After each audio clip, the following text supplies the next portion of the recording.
created your Picasso face using this game board last week, and we are ready to create our Picasso faces in clay today. Your designs you've saved inside of your bags, and some of you drew a very large design filling the whole space. Some of you drew small, but whether you drew large or small on the paper, today I'd like you to try to draw as large as you can on your clay slab. Everyone's going to be given a clay slab, and you're going to set it on your placemat, and you're just going to try to draw as large as you can. Try to use as much of the clay as possible. You'll know that my design was flat on top. This is curved, so I drew a flat line. I wanted it to go straight across, so I started at the widest place that I could that would give me a flat line, but I'm going way to those edges, and trying to use as much of this slab as possible.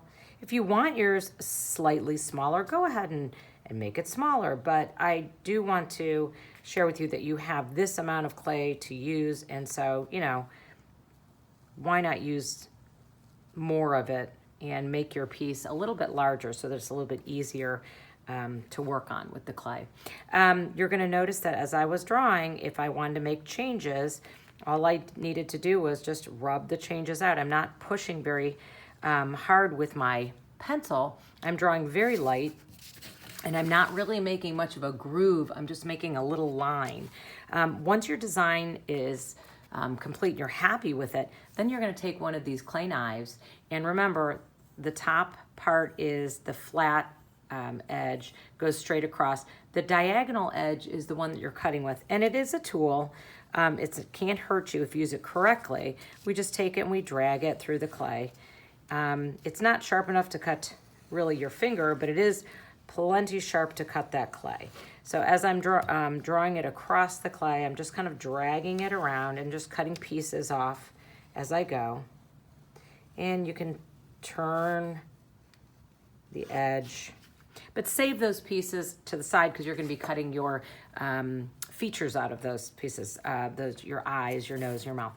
I always take some water, one dip, one finger dip, and I like to go around the edge of my clay piece, maybe a second finger dip. I'm not adding much water to it, but by smoothing those edges, it makes it much easier to work with, and as it dries, you're not going to get those real hard little crumbly, sharp edges that can really cut your hands or scrape you. So I'm trying to smooth those and keep those nice and soft. Now, before I start adding features with all this extra clay, there are tools in here that you can add some texture with. You can add texture with, just by dragging a fork.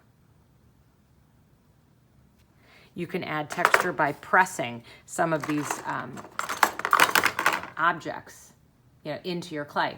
Make sure you don't press too hard. You want to press hard enough to get a texture, but if you press too hard, you'll flatten your slab, and the piece might become attached to the slab. Sometimes you even have to lift the slab in your hand and then peel the piece off that you've just pressed. But by pressing, you should be able to get a nice texture. On the piece that I was working on earlier, I used some lace at the top. I used some of that plastic grid there, and I used the round, that round metal piece for this side. So you can get lots of different textures. You can even use a rolling pin that has some corrugated cardboard on it if you want to, and just by rolling,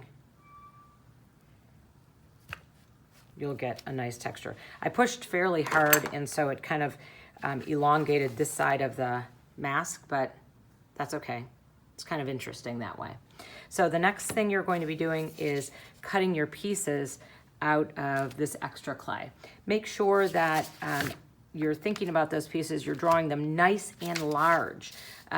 These have to be seen as eyes, nose, and mouth. And if you make them very teeny tiny, not only are they difficult to work with, but they'll be difficult to see as an eye or a nose or a mouth. You have to make them fairly large.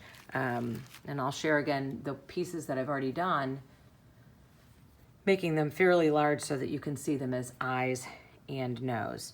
I'm going to keep working on this one because I already have an eye and a nose on there. So I'm going to go with my mouth, and I'm going to try to, again, use as much of the clay as possible right up to the edge. So I'm going to lightly draw my shape. Just lightly draw the shape, and I'm going to cut the edge out. And as you're cutting, again, you may want to think about taking that finger, dipping it in the water, and just smoothing your edges of your shape before you actually attach it, because by smoothing these, you're going to save yourself some time later. It'll just look more finished, and it also won't give you those sharp little edges as it dries. So I've added a little bit of water on it, and I'm ready to attach it. When you want to attach a piece, first lay it down and decide where you want to place it. So if I want my mouth over here, I want to kind of draw a little line under it, and that'll help me to remember where I need to scratch, and also it'll help me to remember where I want to place it.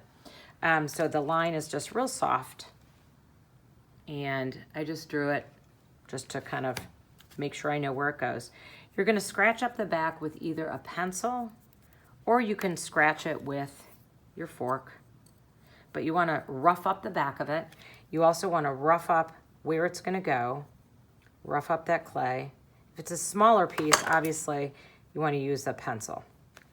You add some water just by dropping the water into those grooves, tapping that water gently, dropping it into the grooves, and then you just want to place the pieces together, the two scratched sides, and then you press down. And that is now firmly attached. And now I want to add some details in it. So I'm going to go ahead and draw those lines across the edge there and press those lines into it to make those details. When you're finished today, you want to take your piece in your hand, and you're going to make sure that your bag is open prior to picking up your piece. Otherwise, it's hard to handle it. And you just want to gently place your hand inside the bag, and then you're going to put your other hand on top, flip it over, and pull the hand out of the bag. Of course, you want to zip it up tight to keep it wet until you're ready to work on it next week.